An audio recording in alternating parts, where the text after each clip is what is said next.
Hey everyone, welcome to the Rumination on Link's Awakening. First of all, I hope you enjoy. This is actually going to be our first rumination of the Zelda series, since everything prior to now has been the then and now format, so I hope you like this. Thank you to everyone who joined me for the behind-the-scenes live take on this. For those of you not aware, I went ahead and decided to stream me playing through the game while I was taking notes and jotting down things and whatnot.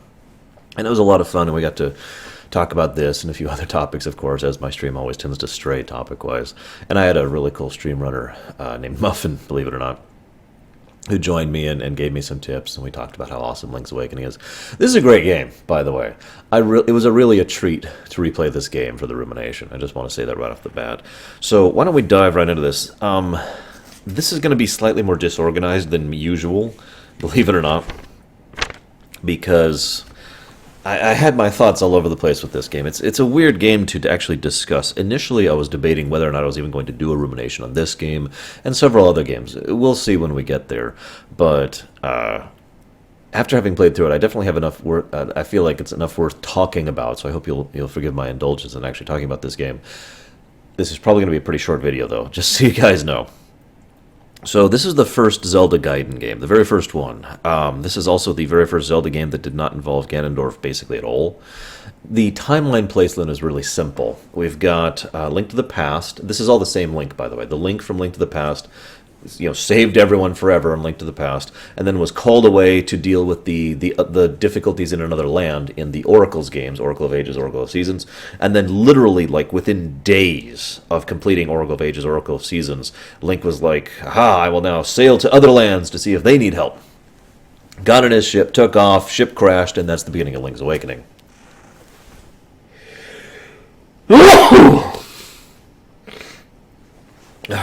Excuse me. I keep starting these ruminations with sneezing lately. That's the thing that... Okay.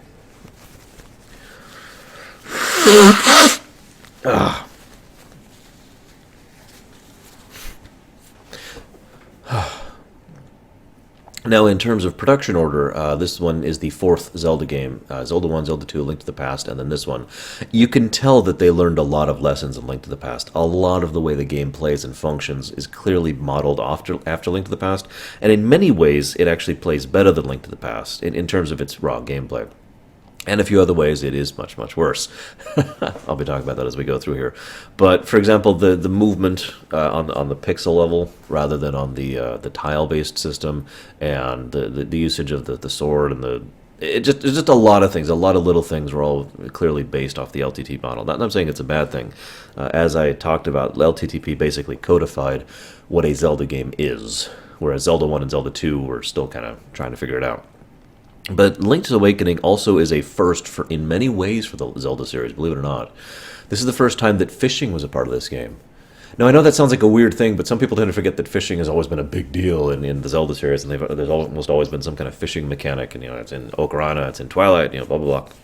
This is where it actually started. Completely optional, too. I don't even remember what you get for it other than some seashells. This is also the beginning of the trading game, the trading minigame, which... I don't even remember what you get as a result of that. I mean, I just played this game last night, and I still can't remember. But, you go there, and it's like, oh, I get this item, and you can trade it for this item, and you trade it for this item. Usually the trading game is very common nowadays. But it's the kind of thing where it's almost always worth doing, and it's usually fun to do, so I usually do the trading game, whether it's required or not. This is also the first time we had the Collectible Secrets concept. This is most well known as the Gold Skulltulas, and the sun just came out, which means my lighting balance may have just screwed up. Hang on, let me check really quick. Recording during the day is going to be interesting in the future, methinks. I may just leave the monitor on. I know that gives me a glare to my glasses, but this way I can double check on things. Yeah, okay, so we're good, I'm just going to leave the monitor on just to test this, just to make sure everything's good. All right, back to the recording. So... Collectible Secrets. Gold Skulltulas is the most commonly thought of thing when it comes to the collectible things. There's also a bunch of other stuff, like the the golden bugs in Twilight Princess, all that sort of thing. That all started here with the seashells, which gets you the upgraded sword. And what else do we have? This is actually a really fun one. This is one that I find fascinating, because this became commonplace in Zelda for every game after this one. Each dungeon and sub-dungeon has their own song. And it's a weird thing to think about, but if you look back, Zelda 1, 2, and Link to the Past all had, like, basically 2 or 3 songs for all the dungeons. And so, some would have, like, the Light World dungeon theme, and some would have the Dark World dungeon theme. Some would just have the dungeon theme, and then there's the final boss theme, that kind of thing. So this is the first one where each dungeon has its own theme. And again, that will be the standard from now on. And I find that funny. When I mentioned that on the stream, people are like, wait, really? I thought, but it's true. This is where that started. There's a lot of really good music in this game. Tall Tall Heights being my favorite by far, of course. But it's funny to mention this because I looked up the composers, yes, plural, by the way, who did the music for this game. And they include several big names, which I will not try to butcher by pronouncing. I'll simply tell you what they've worked on. A little game called Metroid, Super Mario Land. There's this little known game called Earthbound. A few random games you probably never heard of, but some relatively big names as far as music design. This game also is weird because it's probably one of the most lighthearted Zelda games that I've played. And this is actually common in the handheld games in general. The Oracle's games tend to be fairly lighthearted too. And it's weird because, you might be like, well, the Zelda series is very lighthearted. No, it isn't. The Zelda series tend to be very dark and have some very serious themes and elements to it. As I famously talk about, even Wind Waker, a game which looks like it's super cartoony, is incredibly dark and very much not lighthearted at all. So, that's another example of that. We're starting to lose some of the green screen here. Anyways, so the lighthearted tone, though, is one of the things I do enjoy about this game, because Link's Awakening feels fun. Even in the story concept, even everything, it just feels fun. Like there's just kind of a thing going on. It's like, woo, and we'll go do this, and da-da. It feels like an adventure in the youthful sense of the word. Let's go and explore and do all this thing, which is in many ways the same feeling that Zelda 1 had. By contrast, Zelda 2 and Link to the Past felt like this is a serious, epic tale. Something that's, oh god, we have to go and defeat this thing, or it's going to be doom for all, and blah, blah, blah, Completely different feeling to it. I'm not saying it's good or bad, I'm just pointing out the difference. Now, as I mentioned, this is a direct sequel to the Oracle's games, which is a direct sequel to Link to the Past. And all three of these, or 4 of these if you want to count it that way, games are a single link, same link throughout the course of them. One thing that I've always found funny is that this could be called Oracle of Dreams, because of the similarities between this and the Oracle's games, and the fact that the Oracle's games were supposed to have a third game. We'll talk about that when we get there. But let's talk about a few things here. Let's talk about a few gameplay points. I'm just going to kind of go down my list. Like I said, this is my list. My note isn't really in order. We're going to try and talk about these things. So, first of all, this is the first game to have Hepora Gebora, even though he's not called that. And in fact, for the longest time, I actually had the theory when I was very first playing this that the owl was actually the windfish. I turned out to be wrong. Spoiler alert, by the way. But yeah, this was the beginning of the owl. And the funny thing is, I find this owl much more tolerable and enjoyable than Hepora Gebora in Ocarina of Time. Why? 2 reasons. Number 1, this one knows how to talk quicker. 2, he doesn't have a, would you like to hear what I said again? Where the option is defaulted to yes every single time you talk to him. So you can mash through his dialogue if you've heard it before, and then just move on with it, right? Key difference there. He tends to give you some really useful info too, but admittedly the same could be said of Hepora Gebora over in Ocarina of Time. And I feel like I've said that name so much lately I've forgotten how to pronounce it, so I'm just going to move on before I screw up. One of the weird things that this game brings up topic-wise is existentialism. I know this is a weird direction to go into, but I want to mention this here before I go into more gameplay stuff, because I'm not sure that's actually true in retrospect. The idea of, I mean, it kind of is. It's the classic concept. If I dream, what's the quote? How do I know I am? If I dream of being a butterfly, how do I know I am not a butterfly dreaming of being a man? I forget the exact quote, but it's that kind of a concept. The idea of how do we know what we are? How do we define what we are? The concept of perception and illusion and all that thing is something that is admittedly threaded throughout this, but I feel like it wasn't a deliberate theme of the work so much as it was an intent to examine the concept as a nutshell, and to use that as like a launch-off point for the other themes that we'll actually talk about. So I just wanted to talk about right at the beginning, because when I most often hear people discuss the theory crafting of Link's Awakening, that's inevitably what comes up. Existentialism. Do we exist? How do we know we exist? How do we know what is real is real? How do we define real? And all that fun stuff. So I don't really have anything else to add to that. Let's go back to the gameplay stuff. So the dungeons have a great thing. Warp points. If you defeat a mid-boss, you get a warp point that literally goes back to the beginning of the dungeon. So you have the ability to not only go back, but if you die and start over or get tossed back by one of the mini-bosses, you can warp back to the midpoint. So you don't lose too much progress with regards to going a dungeon, which is a great idea. This is basically the first Zelda to do this. Later Zeldas would replicate this idea with dungeon design. Ocarina of Time probably being one of the most infamous examples. You know, you go through a dungeon and you get item A, or you hit switch B, or you open door C, and now if you die, you can basically just go back to where you were because the design of the dungeon allows it. So there's not literally a warp point in later dungeons. But the same concept remains. You don't lose progress going through a dungeon. You don't have to backtrack through the whole thing. I feel like this was a deliberate reaction to Zelda 2 in specific, where if you died, you had to go back through huge amounts of the dungeon, lots of backtracking, which basically just is padding and grind at that point, not really adding to the substance of the game. So I'm glad they got rid of that. The stone beak thing, which is actually a similar idea to what happened in Link to the Past with Sasuralas, or how the hell you say his name, stones, was a really good idea in my opinion. They're basically just hints. I like this because this is, again, in direct reaction, based on the developers of Zelda 1 and Zelda 2. A lot of times, players, especially in the day, you know, this is before GameFAQs, to remind you, so we had Nintendo Power strategy guides and sharing word between ourselves at the schoolyard or at work or whatever, right? So a lot of people in the day had this complaint that we're just getting lost. We're not exactly sure how to do things. And I mean, sometimes you can figure the puzzles out, but sometimes you just start running into a brick wall, metaphorically speaking. So they added this hint system in LTTP and really expanded on it here in Link's Awakening with the Owl's Beak thing. So that if you're in a room and you can't really figure out what the heck's going on with this puzzle, you can go up to it and be like, and it'll be like, oh, maybe you should shoot a bow. And it's usually, the hints aren't usually just telling you exactly what to do. They're just like, use the bow. And so you look around like, well, what can I hit with the bow? Oh, there's a thing over there. Kong, you know. Or there's one infamous puzzle, and I actually showed it off on the stream when I was doing the behind-the-scenes live rumination, where you have to actually get the switch blocks into a certain position, and then because the Z-axis actually exists in this game, I'll talk about that in a moment, you have to jump onto the block and then use that to progress, which is something that was completely alien and new to the Zelda series, because the Z-axis was basically first introduced in this game. I know you could argue that because Zelda 2 is a side-scroller, but you know what I mean. Let's talk about that Z-axis thing. This game adds, in my opinion, one of the best power-ups across all of Zelda, the feather.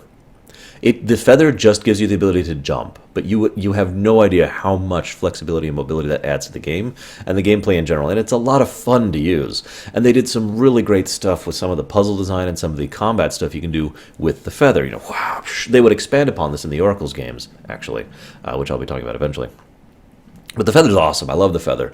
And so the ability to actually jump up and get on top of things, or, you know, literally have, like I said, a Z-axis existed for the first real time. Now, you might argue a Z-axis existed in Link to the Past or Zelda 1, and you would be wrong. I've looked at the code of those games. There is no real concept of up or down. Like, if we're looking top-down like this, so we've got these dimensions, but this dimension basically doesn't exist. Anytime you're going down a staircase, as far as the game's code is concerned, you're still on the same plane.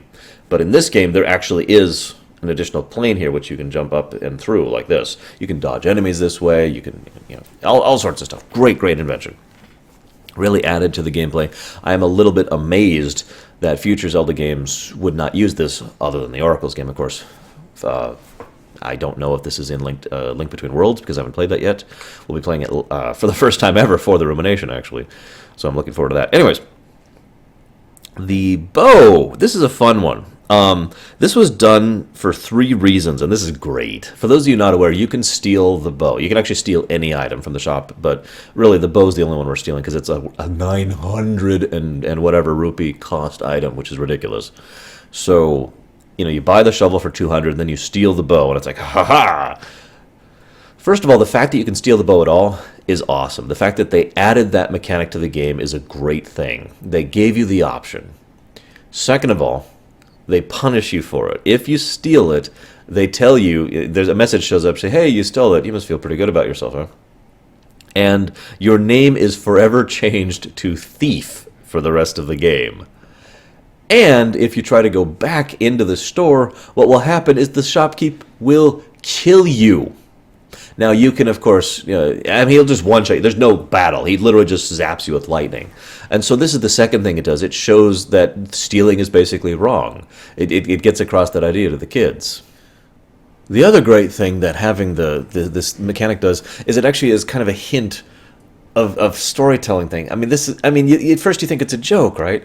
This random shopkeep kills you for stealing. But think about that. This random shopkeep... damn it, and then a cloud shows up. This is why I'm watching the thing. A random shopkeep hits you with lightning that kills you instantly. Why is that?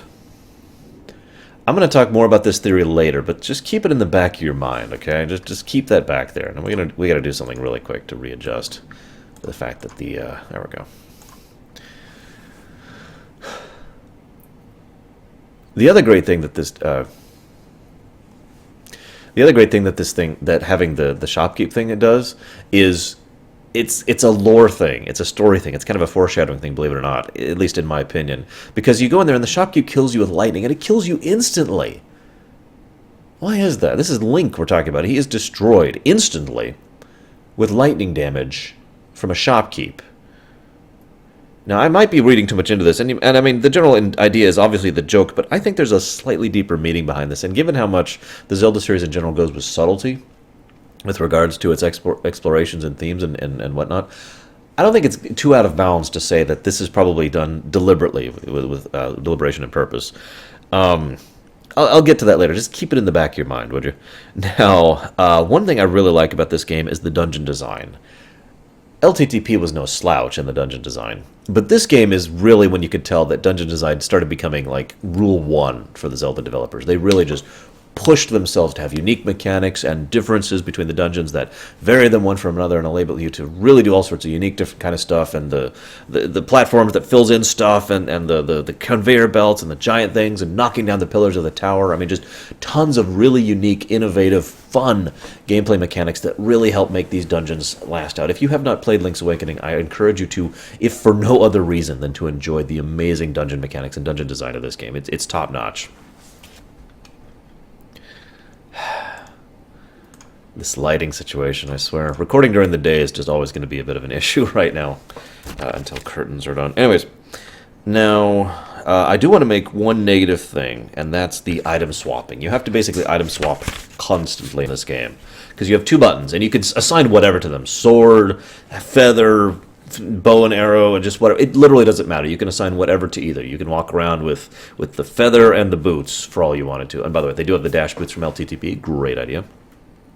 But you do basically have to swap between what you got equipped constantly, even if you know what you're doing. And on the one hand, that is irritating. But on the other hand, it's not really that bad, and here's why. It's quick. In LTTP, it was a little bit of a... In this one, it's like... It's only a couple seconds difference between the two, as I glow with power here. But... the difference matters, because again, you'll be doing this thing constantly, so the less time it takes, the better, and I think that works really well. Now, I do have to mention one thing. I was playing the DX version, and first of all, the color dungeon was awesome, and the fact that you get a permanent boost to either your defense or your offense is great with the blue and red tunics. But I do have to mention the power-ups, the one that makes your attack do more damage and you take less damage. It makes a song go, deely, deely, deely, deely, deely, deely, deely, deely. And it loops and loops and loops and loops and loops and loops and loops. And on more than one occasion, I deliberately damaged myself specifically so I'd stop hearing that damn song loop, because it was driving me crazy. Just thought I'd point that out. The way that the swimming works is pretty good in this one. I like the fact that you can still use items underwater during the side-scroller sections. And I like the fact that there's plenty of sections where you have the side-scroller sections in general. In fact, that's the next thing I want to talk about. This game actually has quite a few side-scroller sections. It's funny because people are like, oh, Zelda 2 is the only side-scroller. No, this one has it, the Oracle's games have it, and the Four Swords has it as well. All these games have entire chunks of dungeon, which is in the side-scroll thing, and actual stuff. And, of course, this is where the Nintendo references really comes into play. because almost every one of these side sections has Nintendo enemies in it. Goombas, Piranha Plants, Bowser's heads, Thwomps, all sorts of stuff like that. I actually had a friend who once theorized, forgive me for straying into the story aspect of things, that the reason there was so much Nintendo stuff here in addition to the Link stuff was because the Windfish was dreaming the Nintendo stuff and Link was dreaming the Zelda stuff. But, yeah. I just thought I'd mention that. Oh gosh, that frickin' glare. There's no fixing that, is there? I may just have to stop recording during the day and do all my recording at night. There's no solution to this sun problem unless I get up like a curtain or something right there. Whatever. Let's push through this. I really want to get this done. So apologies for the weird green screen for the episode, but I've got kind of a deadline and I need to get going. So forgive me. So let's just push through this. One of the things that they do really well with the dungeon design is memory layers, is what I like to call it. In other words, as each dungeon goes, you basically have more memory layers. Let me explain what I mean by this. You go into a dungeon and it's like, well, I can go to these places, but I see these obstacles. And I have an idea of what I need to do to get through those obstacles, but I can't do it yet. So like in the first dungeon, there's like 3 obstacles you can't bypass. In the second dungeon, there's like 5. And then as you get further through the dungeons, each dungeon has more things you have to remember, and indeed different layers of things you have to look after. Well, I might have to go this, and I need to remember where this key door was, and I need to remember where this pit was, and you need to remember more and more and more in order to be able to progress through the dungeons properly without a walkthrough. And it gets to the point where by the end you need to be remembering like 8 or 12 or 13 different things on several different layers simultaneously to be able to figure out where you're supposed to go and what you're supposed to do and all that fun sort of thing. It's a unique way of doing dungeon progression as far as difficulty, and one I actually enjoy immensely and I think is a really well done, really well designed thing. Now, I think we're done with all the gameplay stuff, so why don't we go ahead and talk about the story. Now, I've heard a lot of theory crafting about this game, but this is a Zelda game, so I've heard a lot of theory crafting about every game in this entire franchise. One of the biggest theories I keep hearing is who actually created the Koholint, the Windfish or Link, or both. Both is the one I feel is the most likely to actually be true, because I have a pet theory, which I'm going to share with you now, and it explains just about everything about this game from a lore perspective. See, Link, there's only one question for me, really. How did Link get here? How did he physically get here? Because he has this wreck, and then he ends up here. And you could easily dismiss this as it's just a fever dream of Link, until you see that the Windfish is out and about in the present world. It is also worth noting that the Windfish has a huge similarity to the Ocean King in Phantom Hourglass, to the point where most people consider them the same being. Remember, those are 2 separate timelines. The Windfish is over here in the LTTP one, and the Ocean King is over in the Wind Waker one. So these 2 entities could literally be the same entity, just different representations of them thanks to the timeline difference. So Link, he ends up there, and how? Why? I mean, how does Link enter this dream world is probably the one question that I don't really have an answer for, and I'd love to hear you guys' thoughts on the matter. But regardless of how he got there, there's no denying Koholint is a thing, and the Windfish is a thing. It's not just a dream in Link's mind.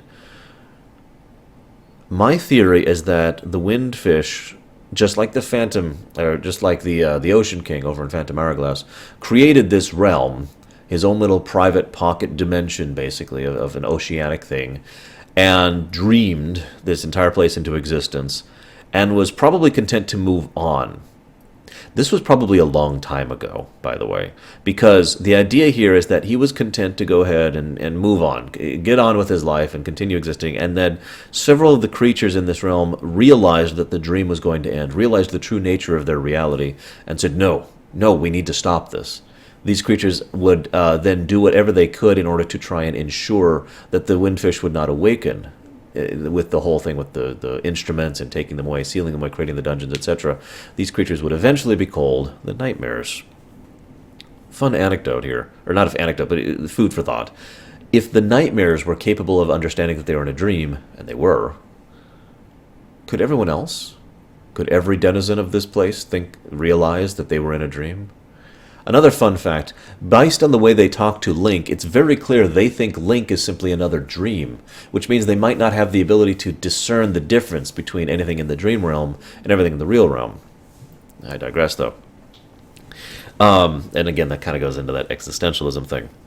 But A lot of things make more sense when you get considered not only that the nightmares have been basically ruling this realm for a very long time and keeping the windfish asleep so that they could continue existing, but the idea that Link's mere presence has actually affected the whole the world of Koholint fundamentally, because he and the windfish are the only two real people involved, the only two who are from the non-dream realm, who are not dreams themselves. Ergo, both of them are affecting the realm equally. I feel this explains a lot of this game. Number one, it explains the Overworld Map, which is a maze. This Overworld Map is a full-on, full-tilt maze that you have to navigate in certain ways. Even when you get all sorts of abilities, simply getting from point A to point B is often a thing of, okay, well, how do I get there? As opposed to virtually every other Zelda game ever, especially LTTP, the one we just left, which was a very coherent and logical overworld. This one is not. It doesn't actually make sense when it comes down to it from a geographical, from a logistical perspective. And I think that was done on purpose to emphasize the difference between the two minds that are now interacting to help create this world. So I think the world is literally different thanks to Link's presence in it, basically. And the maze is indicative of the interactions between the two minds and how they don't gel, how they don't actually fit with each other. The other thing, though, I mentioned earlier, do you think everyone is aware of the fact that they're in a dream? That's debatable, and yet one of the quotes that sticks with me is the woman, whose name I actually can't remember, the woman who looks like Zelda, says, "Please don't forget my song, and please don't forget me." That, to me, gives me at least the idea that these people are aware of the fact that they are dreams, and might go away someday, and have probably just gotten used to that. I mean, how do you live with the idea that you might simply wink out of existence one day, right? You don't. You just kind of accept it and move on and try to deal with it. This, well,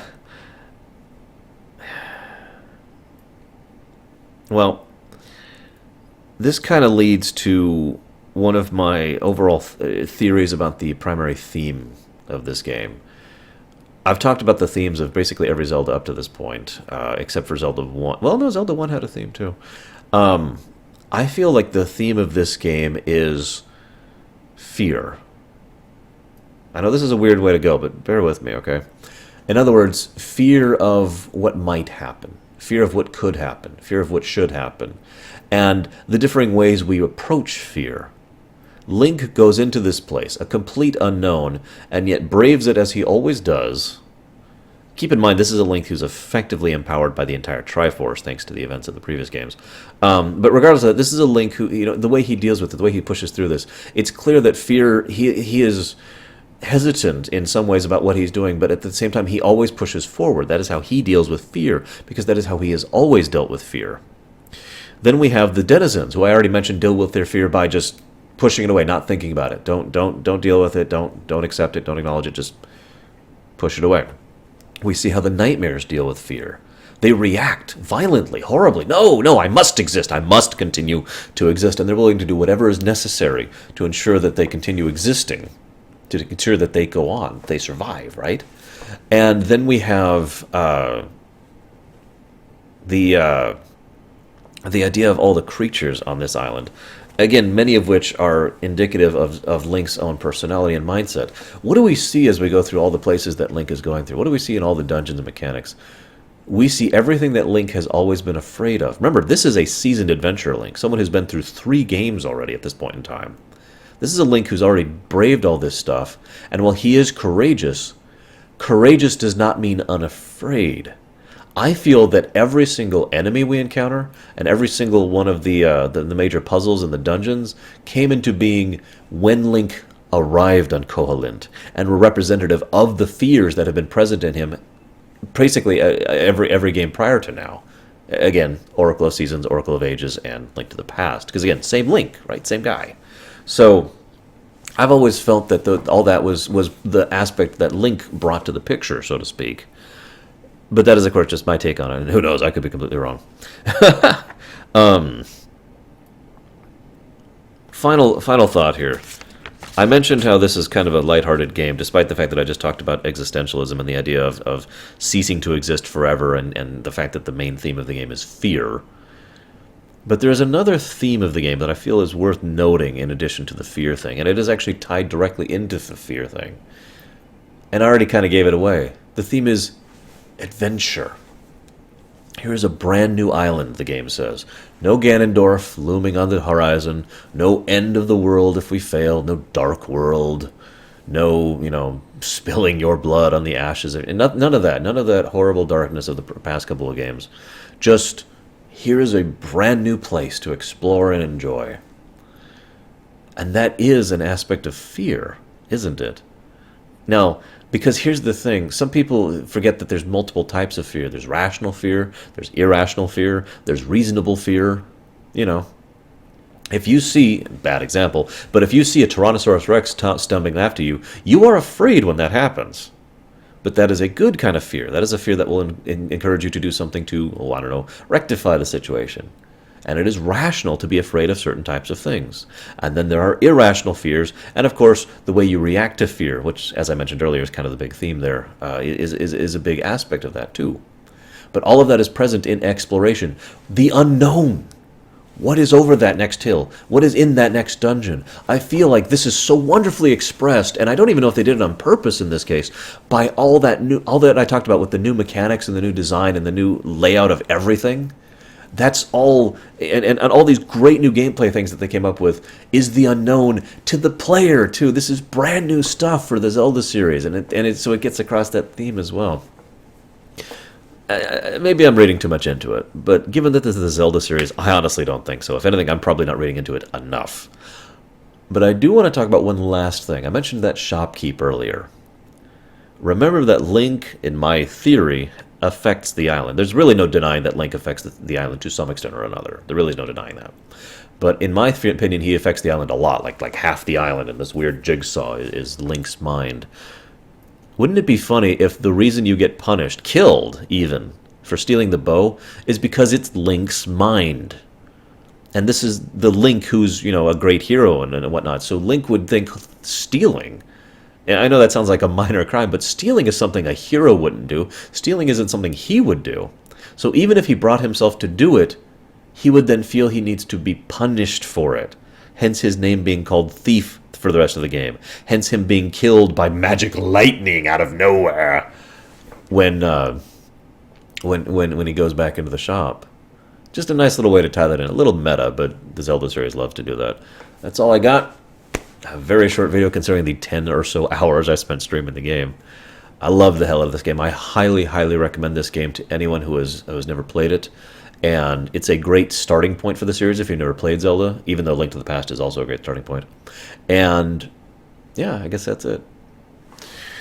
See you next time, guys.